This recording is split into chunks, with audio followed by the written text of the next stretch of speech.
The development of biologic agents has provided rheumatologists with a variety of new and effective treatment options. 14-year-old Chris Vardy was ready and willing to start a new treatment plan. In October 2000, under Dr. Inman's care, Chris would take part in his clinical trials, which made use of the drug infliximab, commonly known as Remicade. They were saying that they know this guy, and they have medications now out that are really good, and there's this new medication called Remicade, and this is a doctor that distributes it. Now you have to have all this background information, like you had to be on so many medications and have done so much for your arthritis that to qualify to take this drug. Like I was on sulfasalazine, I was on prednisone, drips and pills, I was on methotrexate, which is also like a cancer medication drug for chemotherapy. There's all these lists of drugs that you had to take and be on in order for them to even consider you taking Remicade. I really didn't know what to expect when I went in, because you just don't think about that kind of stuff as a kid. Your mind's not really capable of, oh yeah, they're putting me on this new protein or this new drug that blocks TNF protein. So it's just, yay, I can't walk for the last 4 years. Now I'm finally getting a drug that may actually help me to walk. We had the fortune of Chris coming over to our clinic at a time when we were just introducing some of the new biologic agents for his type of arthritis. So Chris's arthritis is called ankylosing spondylitis. It's a chronic arthritis that affects the spine. And left untreated or inadequately treated, it progresses to a great deal of spinal deformity over the years. And it's accompanied by significant pain and stiffness and fatigue. And as a result of that, it has a profound impact on a patient's quality of life, as was the case with Chris. Ankylosing spondylitis, or AS, is one of many forms of inflammatory arthritis, the most common of which is rheumatoid arthritis. AS is a condition that affects the joints and ligaments of the spine. AS can decrease the spine's flexibility and can potentially lead to total loss of mobility. The first sign of AS is usually inflammation of the sacroiliac joints, which are between your spine and pelvis. After enough bone damage has occurred, the body deposits calcium around the damaged area. These calcium deposits spread to ligaments and discs between the vertebrae, leading to fusion of the spine. AS may also cause inflammation and pain in other parts of your body, such as where your tendons and ligaments attach to bones, the joints between your ribs and spine, your hips, shoulders, knees, and feet joints, and lastly, your eyes.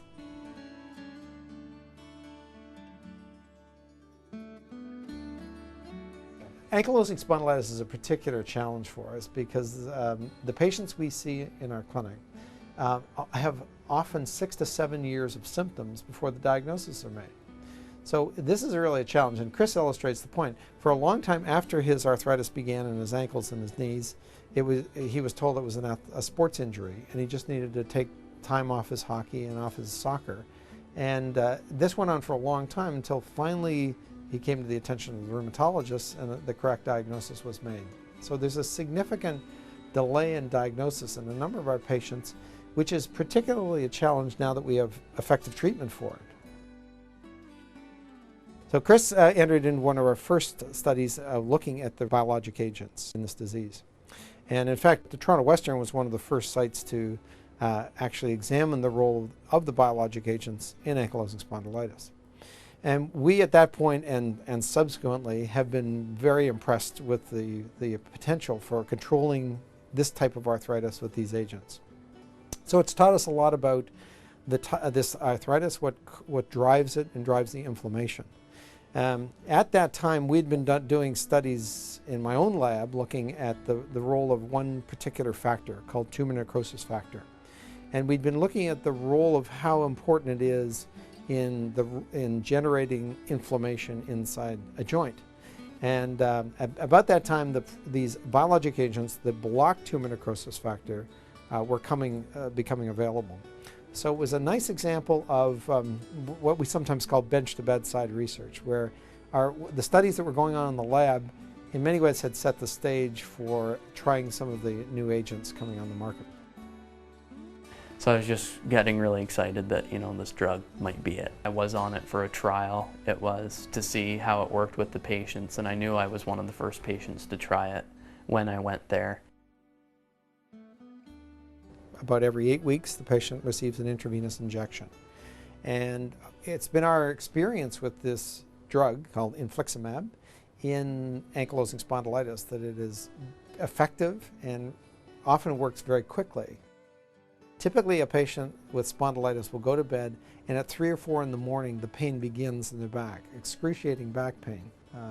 I've had patients say that the night after their first infusion is the first night that they have had a good night's sleep in 10 years. So one of the most gratifying aspects of this treatment has been the fact that patients can get a restful night's sleep. I always wake up every morning wishing that I'd be able to walk without pain. I never knew what that felt like. And you take things for granted sometimes, like you wake up and you always wake up and say, yeah, no one wakes up and says, I can walk today. And I don't have any pain in my legs. I always woke up and wondered what that would feel like after I got the pain, like what it would feel like to be able to just jump right out of bed. And I finally was able to do that, and I was so happy. Well, it was a very, very exciting and very gratifying experience for me as a clinician and as a researcher to have the opportunities to see these new translation of basic science into the bedside. Chris was a dramatic example of that, because he had gone from someone who in his middle adolescence was profoundly disabled, was taking multiple drugs, walking on crutches and wearing splints, to in the course of a few weeks feeling better and a few months feeling dramatically better. A year after he started on the therapy at Toronto Western, Chris actually participated and ran the Chicago Marathon with his father, who's a long-distance runner.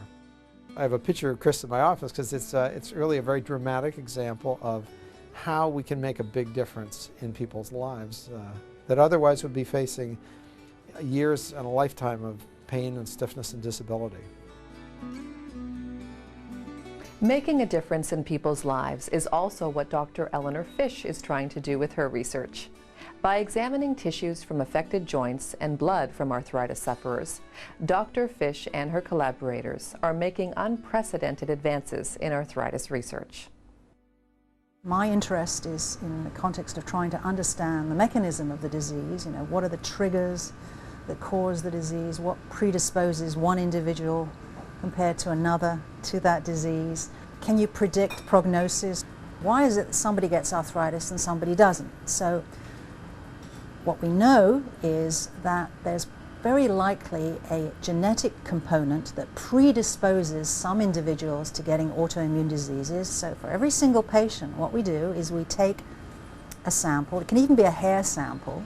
So we look at the DNA and we look at the proteins, and we get a picture of what's going on in that person at that particular point in time, which will give us a sense of their disease status, and also perhaps start to identify what are the mechanisms that cause disease. So for instance, in the patient that we're highlighting who has ankylosing spondylitis, one of the features of ankylosing spondylitis is there's a very high level of a certain protein, a factor, which is what we call pro-inflammatory. It causes a very aggressive inflammation.